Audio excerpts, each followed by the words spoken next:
A little birdie told me you wanted to know about how to use Pinterest as a travel creator who is also a business owner. I'm so stoked to have Laura England here with me because she gave such an incredible episode on how to get started on Pinterest and why we all need to absolutely run from Meta and jump right on over. So, hi everyone, my name is Laura and I am the founder of the Writers Harbour.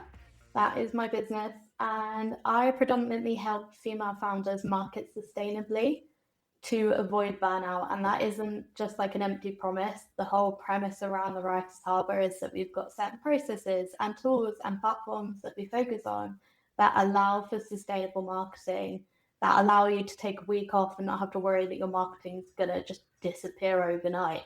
So in typical English and drama degree fashion, I have an undergrad in English and drama, I created an entire world around the Writers Harbour. So we have three main areas. So we have the Lighthouse, which is predominantly copywriting, making you like a beacon of your industry. Then we have the Letterpress, which is email marketing, romanticizing email marketing. And then we have the Atlas Room, which is Pinterest marketing. So we pin you across the globe.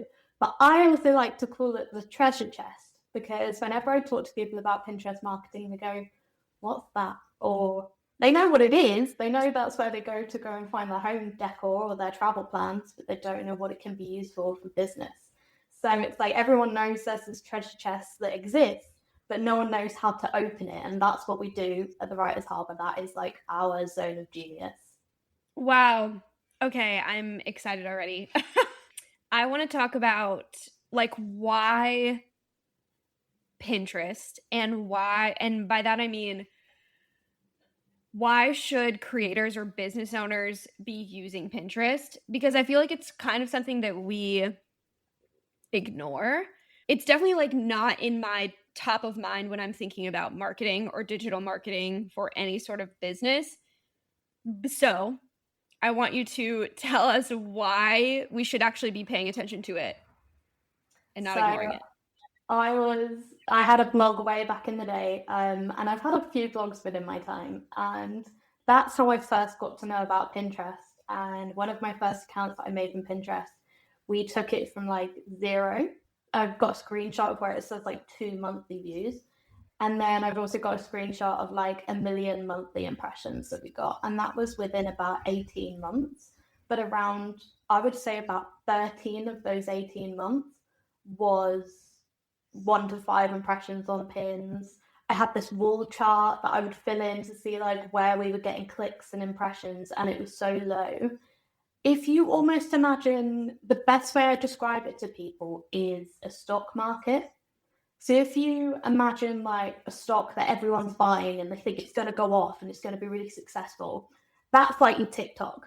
So it'll go off, everyone will buy it, and then suddenly it will fall off the face of the earth and you'll never see that TikTok again. Your Pinterest is your S&P 500. It's like your decent stocks that you want to invest in. It's your Google, it's your Facebook, it's your whatever stock. I'm not a huge investor, but it's the example I use.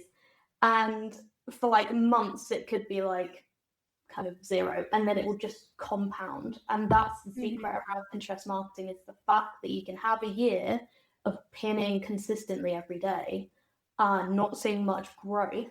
And then because you've done all that groundwork, the second you stop posting to Pinterest, which is actually what I did, I wasn't really posting that many pins to that account anymore, it all blew up. We had like 50, 60,000 views on one pin, like 500 links to that pin every month to go into our blog.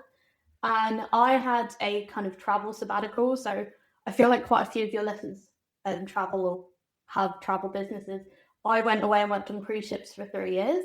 We were still getting hits to that Pinterest account all the way through my career at sea.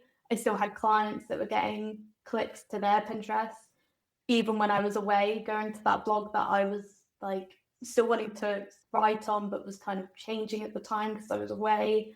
And it's just incredible how when I was traveling, the marketing was still doing a lot of the heavy lifting because I put in that work.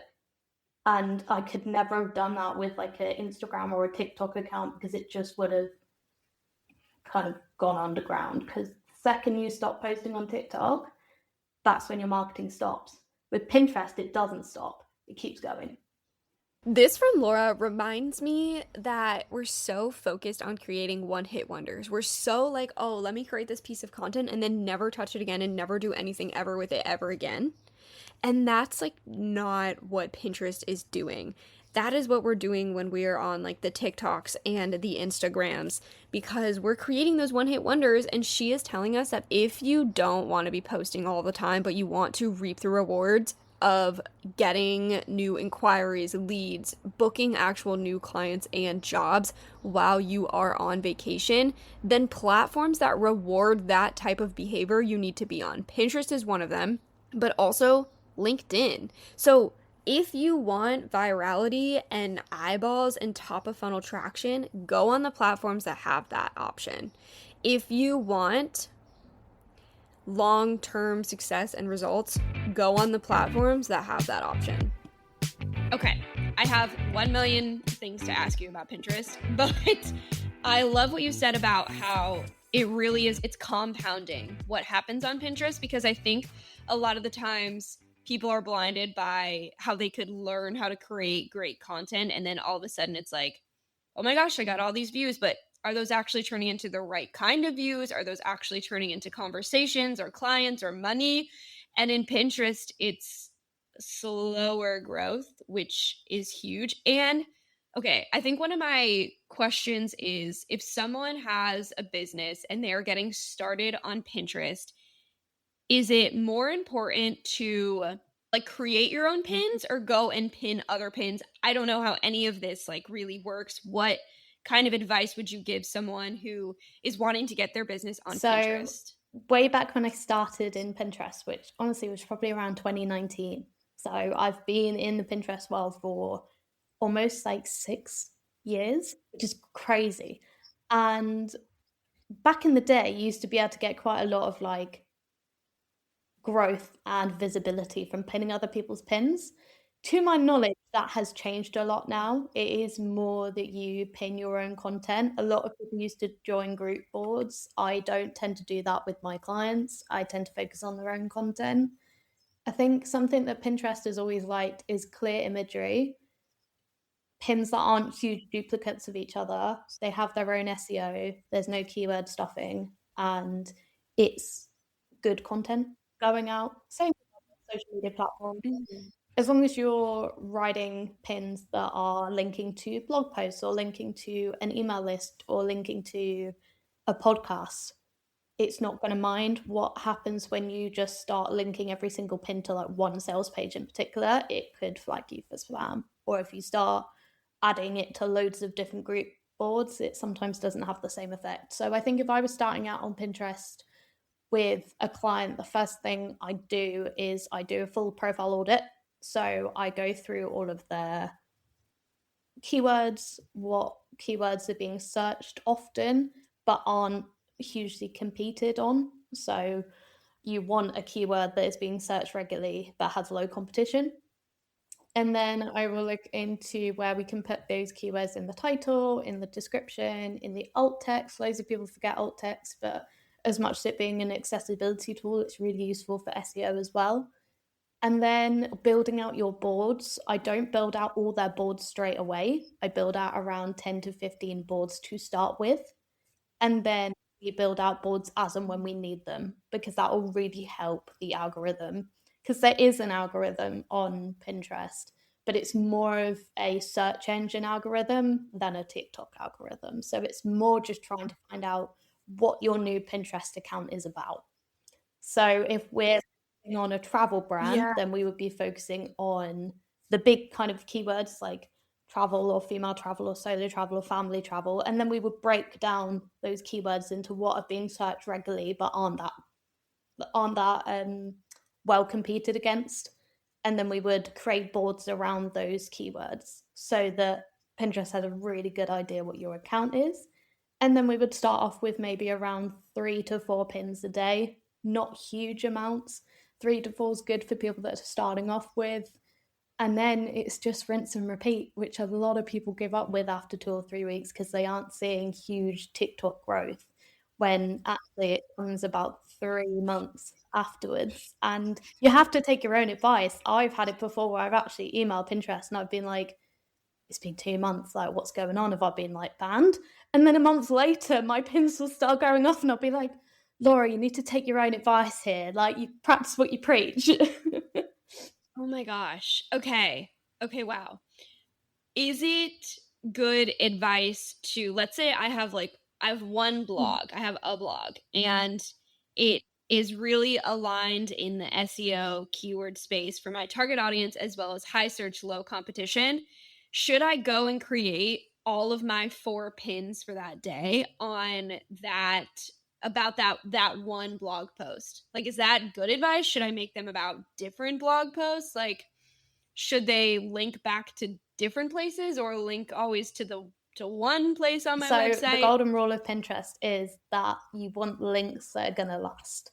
So one thing I don't promote is if you've got a Mm, time sensitive lead magnet, don't promote that on Pinterest because the second you take that sales page down, that link is broken, that pin is void.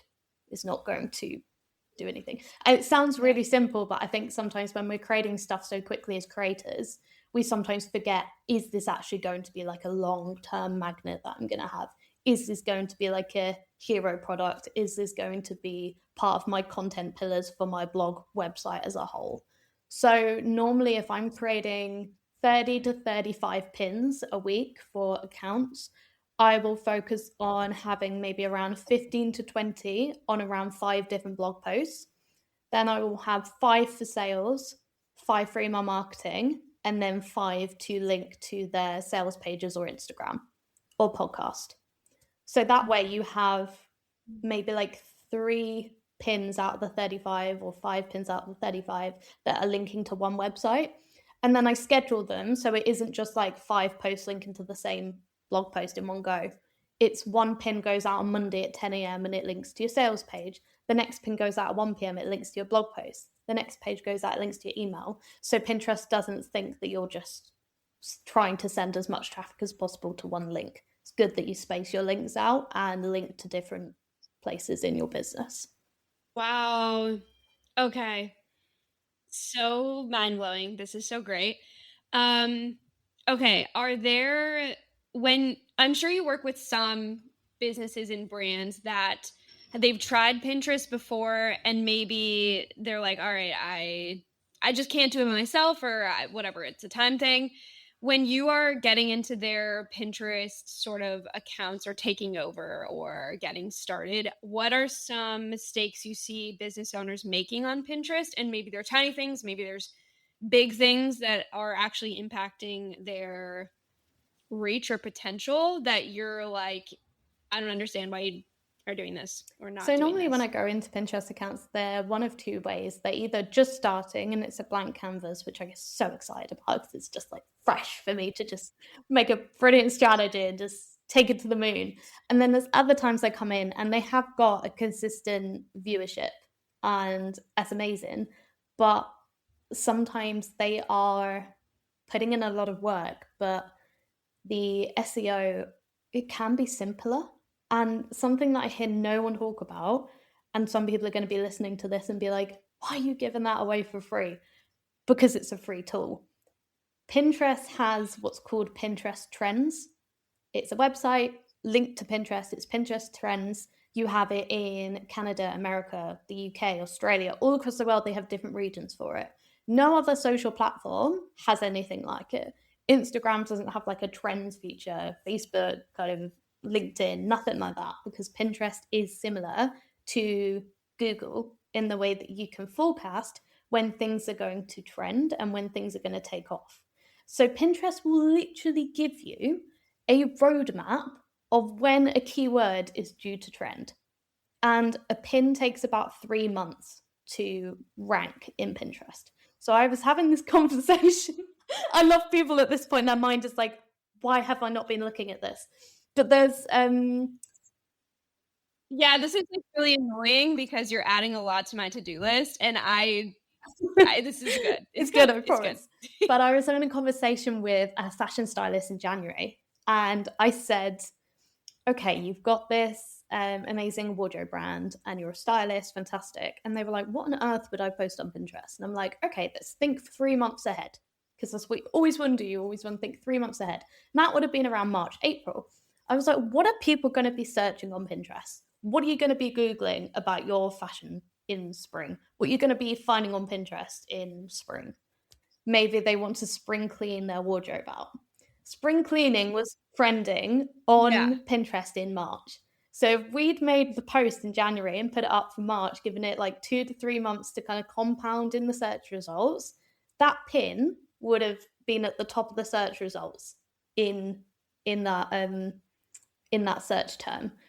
Another one that Which most brands can that's do, so smart. especially if there's a lot of people that like work in travel or they're digital nomads or they have coaching businesses or are female founders, is I get a lot of clients come on in August because December, everyone is Googling New Year, New Me, quotes for my vision board, quotes for my like 2027 glow up. Your quote is going to go right to the top if we've SEO positioned it right over like August, September, October. That's where I got most like that's where the traffic from some of my most viral pins have come from is Christmas and New Year's. Yeah. Whoa.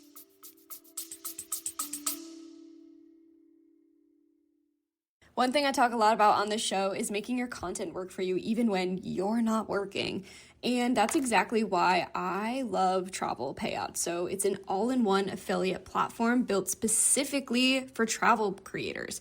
There are 90 brands and counting on the platform, places like booking.com, Get Your Guide, Viator, and they're all in one dashboard. But the thing I want to tell you about is that they have this tool called Drive. So it's an AI powered tool and it runs in the background and analyzes your content and automatically places affiliate links and widgets in your content where your audience is most likely to click and book. This includes past content you wrote maybe 2 years ago and you forgot about it. You don't have to touch anything, you just let Drive handle it. It is free to sign up for Travel Payouts. It takes 2 minutes to set up, and you can get a bonus of up to $100 when you register through the link in the show notes. Okay, so you are going to the Pinterest trends report, which is literally telling you, You can listen, this type is what you in need to do. And you you're can type seeing in how that, keywords and check if they're going to be okay, trending or not. And then you can type in, it will give you other keywords that you can also build off. So if you type in women in business, it will give you potentially like business owned or business owner or businesswoman. And then you can feed all those words into your Pinterest pin, know that it's going to be banked to trend at a certain point, and then you can just sit back and wait for the magic to happen. So wow.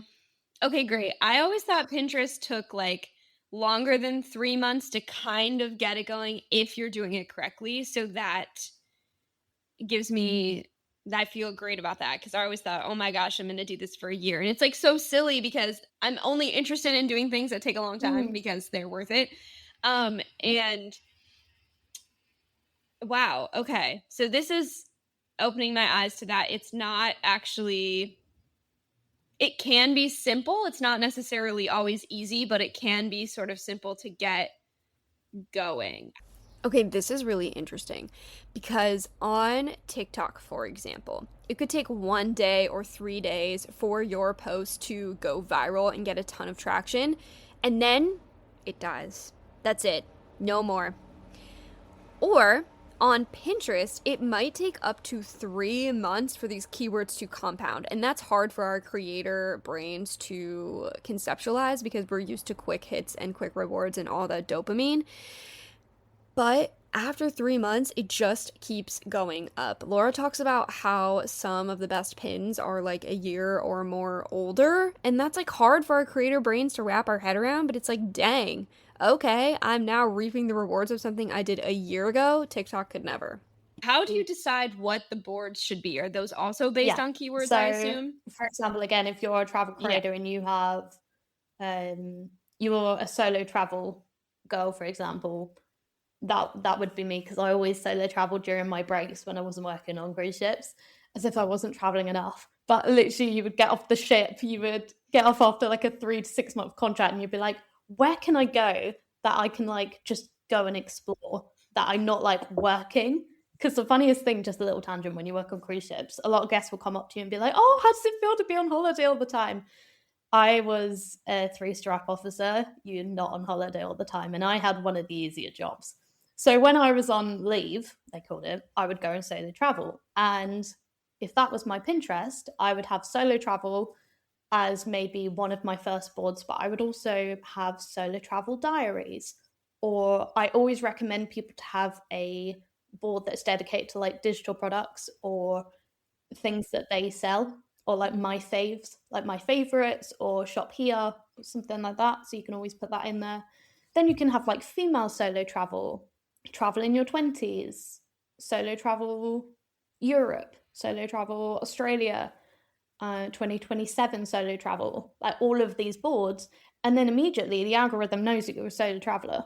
That's what your brand is about.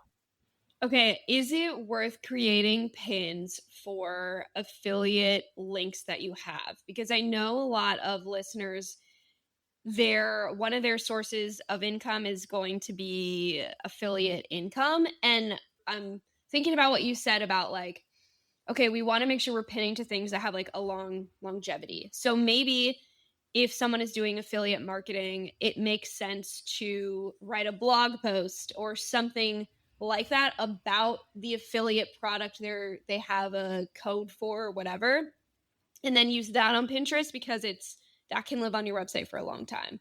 I feel does that feel right? Like And I something think, long like yeah, I that? think They can Pinterest prefers that as well. I think if you just link to a direct affiliate link over time, it can become a little bit spammy. If it is embedded into your blog post, that's your domain. Something that's really important with Pinterest as well, all accounts need to be business and you need to claim your website. So it has a little globe with a tick next to your website in your Pinterest. Then Pinterest knows Wow. that that is a verified legit website. So any pins that you tag to that domain are normally marked as safe. Whereas if you start linking directly to affiliate links, you have no control over those domains. No control over if that domain is going to change, if that link is going to expire. So always link to your domain name if possible. And if you're linking to a podcast, Spotify's normally okay. Instagram's normally okay. Those are verified websites. You're Mhm. normally good. Yeah.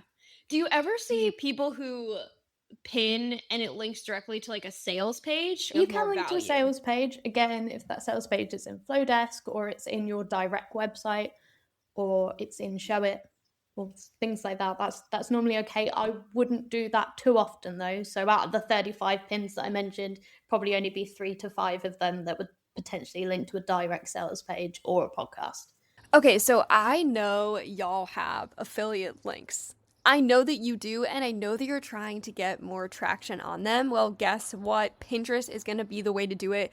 And if you need to rewind this episode a little bit to learn that it's going to take time for these links to see traction, but when they do, they work.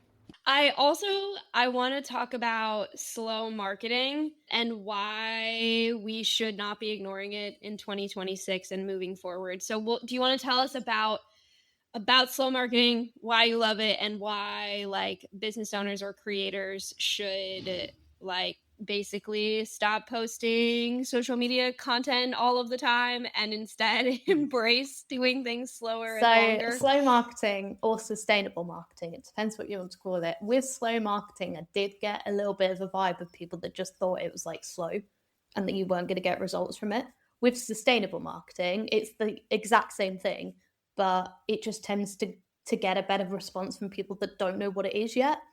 I think slow can sound a little bit negative sometimes, but basically, what it means, slow or sustainable marketing, is marketing in a way that is going to pay off over time, that's going to compound. Obviously, Pinterest is your number one, but even things like owning your email list and sending out a weekly newsletter or even having a freebie. I've sold on audiences of 9, I've sold on audiences of 900. The audience size doesn't matter, it's how you copyright, it's how you storytell with your audience, it's how you build that community and that trust. LinkedIn is also a massive one. That's probably the one with the most stereotypical algorithm in the three. but considering I think it's gone up a little bit, but I think it's 1 to 7% of users on LinkedIn actually post. So 93% of people just don't post, meaning that the 7% that do, maximum, so it's more like 1 to 3%, but like that tiny percentage has the entire feed to themselves. On Instagram, 51% of users post on the app. So you're competing with 51% of people. Whereas on LinkedIn, you're only competing with 7. On Pinterest, you're only competing with 13. Yeah. So even though LinkedIn is a bit more of an algorithm one, you've got the chance to position yourself as an industry leader. I've just got my hands on a LinkedIn profile from a client that has 3 connections. I am so excited to build out this LinkedIn profile because they are immediately going to establish themselves as an industry leader in that space, become a beacon of their own knowledge, and I'm so excited for it to happen. I've grown my own LinkedIn to 5,000, and for me, that is, I hit 5,000, I think, on Saturday or Sunday, and we're already at like 1,000 or 5,100 in like 3 days. And it's not like I'm doing anything like hugely special. I'm just posting most days and interacting with people and commenting. And again, that I've had podcasts come from it, clients come from it, speaking opportunities come from it. And it's a way of sustainably marketing yourself. Yes, it does have an algorithm, but the amount of people that are posting them there is only about 5 to 7%. So you've still got such a chance to establish yourself. So that's basically what sustainable marketing is. You can also I have podcasts. YouTube is great long-term marketing avenue. If you think of Pinterest in the way you think of a YouTube video, if on your lunch break, like I've literally watched a YouTube video and it was posted like 3 years ago, that's still getting traction. That's still getting views. That'll be like that Pinterest pin that you posted in 2023 will still be getting clicks now. Like it doesn't age. If you need a reason to get back on LinkedIn or even start one for your travel content creation business or your travel brand business, let this be it. I want you to also scroll back to episode 119 with Rachel Perry. And since that episode, I have been posting on LinkedIn myself and have been doing my own engagement on LinkedIn myself. I'm trying to do it every day to see what happens. I'm trying to do it every day for 1 month to see what comes of it. So far, I have one conversation booked and another one that I am working up to getting it booked, but I have a whole like beautiful lead tracker of leads that I want to nurture and people I want to sink my teeth into in the best way possible. But go back on over to episode 119 with Rachel to learn about LinkedIn. I love this. I love this so much. I actually just recorded an episode yesterday about LinkedIn with someone who has been doing it as well. And she was saying, like, if you post twice a week, you're in like a top Yeah. percentage of creators on LinkedIn. I was like, okay, great. So I posted once yesterday or on Monday, and I'm like, okay, I can post twice a week on LinkedIn. Amazing. Um, wow, this is awesome because this is like everything I say about marketing, just you've said better. Whenever I'm at networking events and stuff, is people in different industries like travel, bloggers, photography, home decor, people like that get the power of Pinterest. Female founders, podcasters, people with small businesses, coaches, they don't they don't quite envision the power of Pinterest because their main sources of income have come from Instagram, have come from their sales, they've come from sales pages, email marketing, Instagram. It hasn't come from Pinterest. If you're a blogger, you know to pin your blogs. It's kind of second nature. If you're a coach, Mhm. you know to speak on your stories and sell through your stories and post on Instagram and TikTok. So Pinterest isn't immediately your next response. And I sometimes like to put up a little story where I'm like, tell me about your business and I'll tell you how it could be promoted on Pinterest. And I had someone that was like, I travel in a van for a living. And I was like, perfect, you're in travel. Like that's non-negotiable. And then I had someone that was like, I run a female founded community. And what I actually did was I created her 2 mock-up pin templates. And one of them was a testimonial pin. And it said about her amazing community. And it said, if you want to be a part of this community, click on this pin. And then we had another one that was, what style of female founder are you? Because that's on her website. And I'd blurred out the answers to the three so people could see the headings. They could see like what kind of business owner they were, but they had to click to get the answer. So when people start to see the Yeah. power of what Pinterest could do for their brand, they're like, "Oh, hang on, maybe I belong there as well." Because I feel like people don't feel like they belong on Pinterest, and it's not true. Like so many brands, and it's 1 in 4 consumers want their brand to be on Pinterest. Like that's a stat. This makes me think about what the actual Mm. pin looks like. Is it important to put the keywords on the actual, like, beautiful graphic of the pin? I don't know if that's important. It's probably more important to put them not on there and in, like, the alt text, in the description, in the title. What should are there any guidelines for, like, what the visual of the pin should look like? I think you said something clear. I mean, that makes sense, If but you've got your would own love to know. imagery, that is gonna massively help. Um, and sometimes it isn't too difficult to make your own imagery. Also repurposing. You can actually link your Instagram and Pinterest together, so when you post an Instagram post, it will post on Pinterest as well. A lot of people don't know that you can actually connect them. I Whoa. wouldn't say that that's amazing for a long-term strategy, but if you wanted to do it, like, it's out there, you can do it. Um, creating if you so for example, you might edit parts of this blog together, just put those videos on Pinterest. Like, that reel or that TikTok that you've made could go on Pinterest as well. You can almost make yeah, Oh quotes my of gosh. your podcast. You could make, like, still images of, like, you talking into a microphone with the quote over the top and listen to the full episode at the bottom. And then 96% of searches, I think it's something like 96%, forgive me if I'm wrong, but it's definitely over 80. 85% of people make a purchase within a week from Pinterest. 96% of yeah, yeah, What the yeah, hell? yeah. Even if they don't make it on Pinterest, they'll go back to the brand afterwards within a week and make the purchase. So you don't think you can make money on Pinterest? 85% of people that are actively scrolling on Pinterest for inspiration of things they want to buy will make a purchase within a week. Okay, yeah, we should all delete our Just Instagrams go. and just like, I think that's what's Yeah, going on. Yeah. 96% of Wow. just, Okay, that okay. 96% of searches are unbranded, so you can have your logo on there, but it isn't, like, imperative to have, like, all of your brand colors on there. Like, yes, it might help you stand out, but there's a lot of pins going onto Pinterest every day from the people that pin them.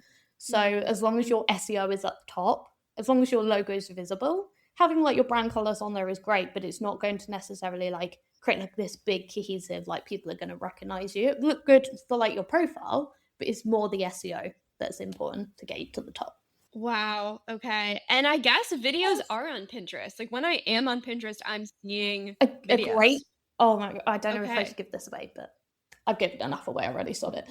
Um, you're getting all the juice here today, guys.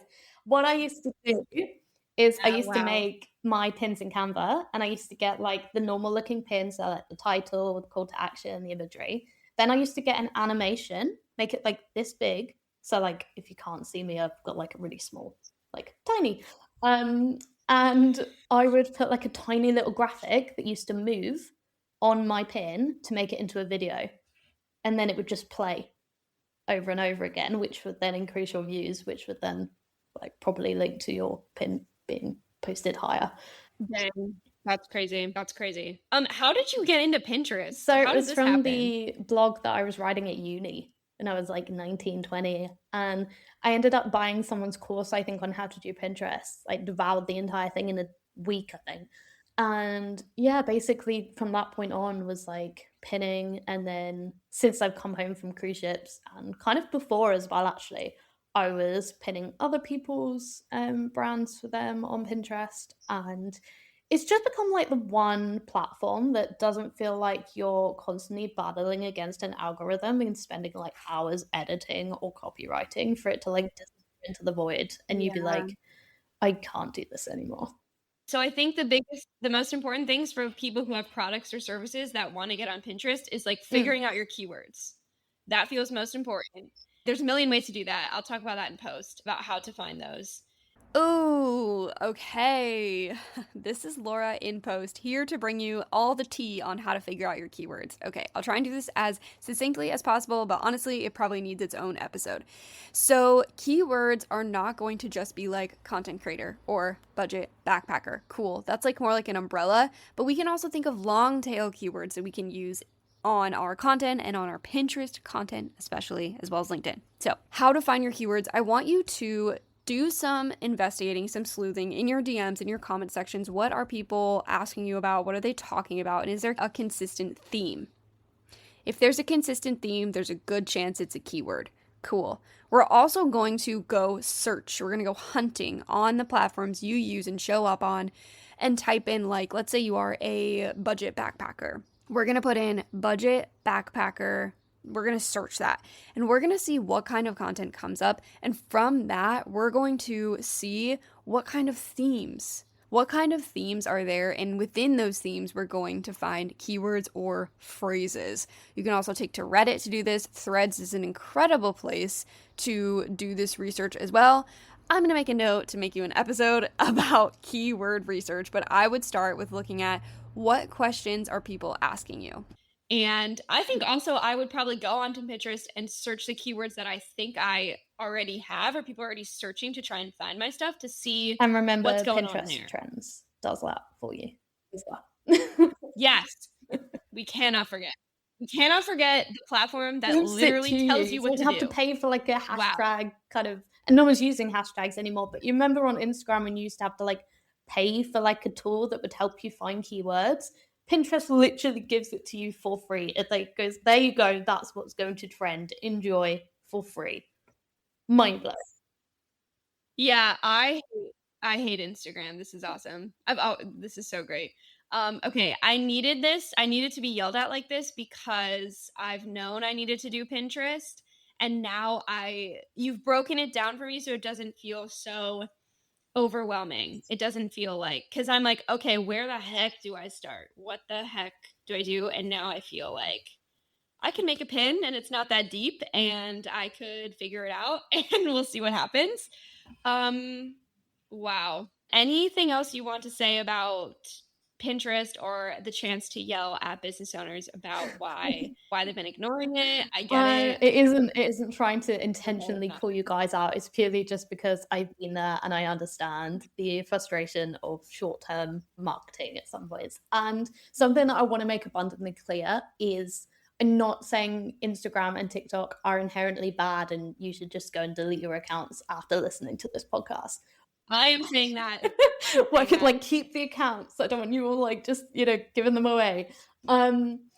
With slow marketing and with short form kind of TikTok virality, I want you to think of it as two ways. So your Pinterest, your sustainable marketing, that is your cake mix. Like that is your cake mix. And then you put it in the oven for like however long. And then you're making like the icing to go on top. That's like your TikTok and Instagram. And then you just sprinkle that on top and it's the icing on the cake. But you've already got your foundation through Pinterest and email and LinkedIn.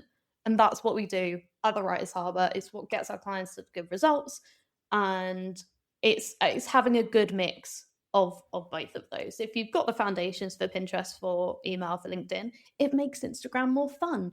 I've loved going on Instagram and creating little cute reels and carousels now because my entire business lifeline of my business isn't tied to an Instagram carousel to make the income for the month. That's already sorted elsewhere. So I can just come onto my Instagram, flow with it more, be more relaxed. I promise you, your engagement and your actual like retention and inquiries and leads from Instagram will actually increase because you're not like stressed to the quick trying to get income from Instagram because you've already got it sorted elsewhere and it's not your main issue anymore. What I really want you to take away is that slow marketing, things like emails, podcasts, Pinterest, they're doing the work for you so that you can reap those rewards of your past work while you are focusing on other things in your business that are actually moving the needle. Pinterest, when you focus on slow marketing, things like TikTok and Instagram can be fun. These can be fun places to live, to yap, to talk, but they aren't the bread and butter winners. They're just one part of the whole ecosystem. Same with Pinterest and these other platforms, but still, Pinterest and LinkedIn and podcasts and emails, they're doing the work for you while these other places are generating eyeballs. Can you absolutely sell a bunch of money on TikTok and Instagram? 100%.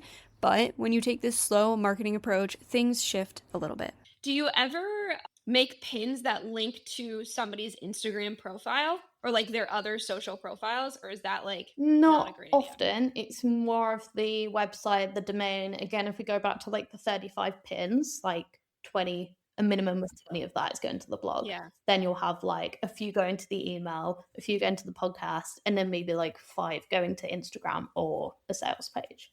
Wow. Okay. I can't tell you how valuable this is and so amazing. And I can't thank you enough for sharing all of this. This is really amazing. Before I forget, I want to know where people can find you so they can hire you to do everything for you, So everything for them. I can be found on Instagram at the Writers Harbour. I can be found on LinkedIn. I think my LinkedIn username is Laura H and then England at the end, like the country. My website is currently under construction, but is due around July or August.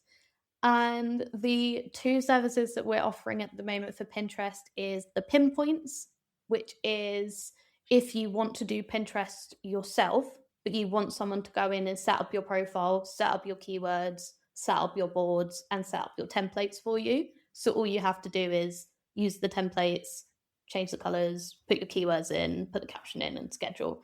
And then we have the Atlas Room, which is the treasure chest, which is your full term Pinterest management for a minimum of 3 months, because that's where you get the results. So, and then of course we also have our email marketing and our LinkedIn as well. But that's where you can find me. And it's been lovely chatting to you. Two Laura's having a nice little yap. It's been lush. Well. It's episodes like this that happen when you bring 2 Lauras into a room together. I should have asked Laura if she is a fellow Leo. I will have to ask her. But I can't thank her enough for the information she shared here. It's genuinely a masterclass that you are seriously going to have to come back to with a pen and paper. Also, if you have been thinking about LinkedIn and getting on it, I need you to go follow or connect with Laura on LinkedIn just to observe and see how she posts and what she's sharing. It's just so good, and it's opened my mind that we don't have to be so stiff and so like, I worked on this project on LinkedIn. She's fantastic at it, and I believe she is launching a little offer about it, so definitely go and reach out to her, connect with her, and ask her about her LinkedIn support. Obviously, ask her about her Pinterest support too, because you're gonna have an absolute machine working for your business in the back end when you are working with Laura. Thank you so much, Laura. Thank you, Marie, for editing it. I should probably tell you thank you more often. But happy creating, happy Pinteresting, and maybe don't go post that video and post on LinkedIn instead.